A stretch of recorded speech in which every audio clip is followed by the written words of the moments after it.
សូមជំរាបសួរអាយដាមកាត់រត់វិញម្ដង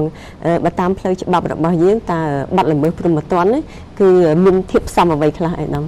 ជំរាបសួរដល់លោកអស័យទូទស្សនិកជនទាំងអស់ខ្ញុំសូមអនុញ្ញាតជម្រាបជូនលោកស្រីក៏ដូចជាទូទស្សនិកជនទាំងអស់ថានៅក្នុងនីតិព្រហ្មទណ្ឌគេបានបែងចែកធៀបផ្សំបាត់ល្មើសនឹងខុសៗគ្នា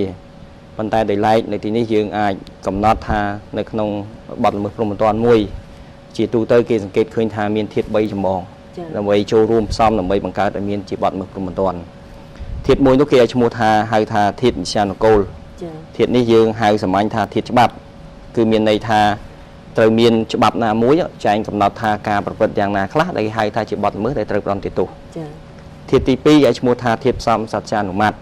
មានន័យថាយើងហៅម្យ៉ាងទៀតគឺសកម្មភាពដែលកើតចេញគេអាចសង្កេតជាសម្ភារៈខាងក្រៅអញ្ចឹងហើយបានជានៅក្នុងទ្រឹស្ដីគេតែងហៅធាតុនេះហៅថាធាតុសច្ចានុធាតុផ្សំសច្ចានុម័តគឺជាធាតុសម្ភារៈនៃបាត់ល្មើសធាតុទី3គឺធាតុផ្សំមួយទៀតហៅថាធាតុផ្សំអត្តនោម័តគឺជាការសម្គាល់នៅចរិតគ្រោះថ្នាក់ក្នុងផ្លូវចិត្តរបស់បុគ្គលម្នាក់ក្នុងការប្រព្រឹត្តបាត់ល្មើសធាតុ3នេះគឺជាធាតុចាំបាច់ដោយសារទីមួយយើងឃើញឧទាហរណ៍យើងអាចលើកជាករណីអំពើសម្លាប់មនុស្សមួយយកមកធ្វើការពិចារណានៅក្នុងទ្រឹស្ដីឧក្រិដ្ឋវិទ្យាគេថាត្រូវមានការរួមផ្សំយ៉ាងហោចណាស់ក៏គេគិតទៅលើស្ថានភាពពីរយ៉ាងទីមួយគឺគេគិតទៅលើចរិតគ្រោះថ្នាក់នៃបាត់ល្មើសទី2គេគិតទៅលើចរិតគ្រោះថ្នាក់នៃបុគ្គលដែលជាអ្នកប្រព្រឹត្តបាត់ល្មើសក្នុងន័យនេះយើងឃើញថានៅពេលដែលមានបាត់ល្មើសមួយកើតឡើង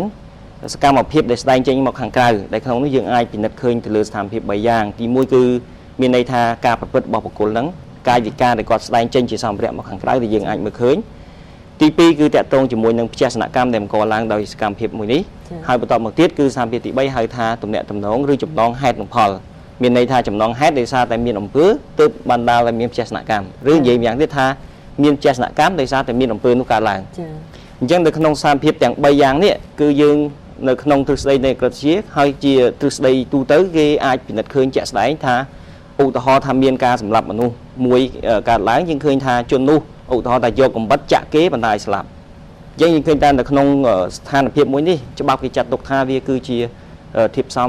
សច្ចានុម័តមានន័យថាជននឹងក៏ដកកំបិតទៅចាក់គេសម្ដែងចេញជាកាយវិការមកខាងក្រៅ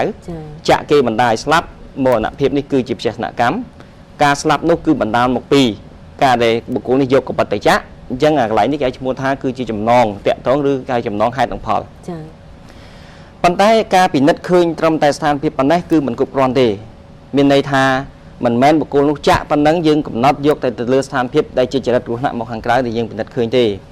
តាមទ្រឹស្ដីឧក្រិដ្ឋវិទ្យាគេបានកំណត់ថានៅពេលដែលបុគ្គលម្នាក់គាត់យកកំបិតដើម្បីទៅចាក់ជនរងគ្រោះបណ្ដាលស្លាប់ហ្នឹងសកម្មភាពរបស់គាត់គឺជាការសម្ដែងចេញនៅចរិតគ្រោះថ្នាក់ពីខាងក្នុងមានន័យថាបុគ្គលខ្លួនឯងហ្នឹងគឺគាត់បង្ហាញនៅភាពសាហាវឃោរឃៅរបស់គាត់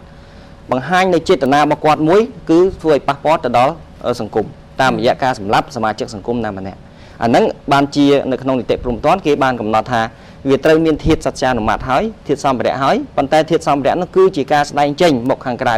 នៅឆន្ទៈរបស់បុគ្គលហ្នឹងឆន្ទៈនេះគឺជាឆន្ទៈប្រព្រឹត្តបទល្មើសដែលកំណត់នៅចរិតគ្រោះថ្នាក់2សម្រាប់សង្គមចរិតគ្រោះថ្នាក់មួយគេឲ្យឈ្មោះថាជាចរិតគ្រោះថ្នាក់តាក់ទងជាមួយនឹងចេសនកម្មដែលយើងអាចពិនិត្យឃើញចរិតគ្រោះថ្នាក់មួយទៀតគឺជាចរិតគ្រោះថ្នាក់តាក់ទងជាមួយបុគ្គលដែលជាអ្នកប្រព្រឹត្តបទល្មើស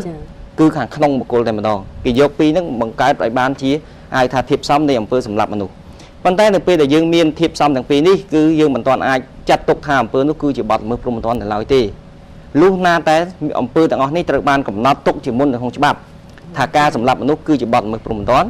ការសម្លាប់មនុស្សត្រូវបានទោសពីបណ្ណាទៅបណ្ណាដោយអាដាមភៅពីបានបញ្ជាក់អំពីអត្ថន័យនៃច្បាប់ព្រហ្មទណ្ឌដែលមានកម្មវត្ថុជាចម្បងដើម្បីធ្វើការកំណត់អំពីបញ្ហានេះអញ្ចឹងយើងឃើញថាជាទូទៅនៅក្នុងធាតុដែលរួមផ្សំបង្កើតបានជាបទល្មើសគេត្រូវការទី1ឲ្យមានច្បាប់ហៅថាធាតុនិស្សានុកូលទី2គឺត្រូវមានធាតុសច្ចានុម័តបានន័យថាការសម្ដែងចេញមកខាងក្រៅឬការសម្ដែងចេញជាសម្ភារៈមកខាងក្រៅនៃសកម្មភាពល្មើសរបស់ជននោះដែលគេឈ្មោះថាធាតុផ្សំសច្ចានុម័តឬធាតុផ្សំសម្ភារៈហើយទី3គឺតាក់ទងជាមួយនឹងសភាពផ្លូវចិត្តរបស់បុគ្គលនោះចរិតគ្រោះថ្នាក់នៃបុគ្គលដែលបានប្រព្រឹត្តបទល្មើសដែលកន្លែងនេះគេឲ្យឈ្មោះថាធាតុផ្សំអត្តនោម័ត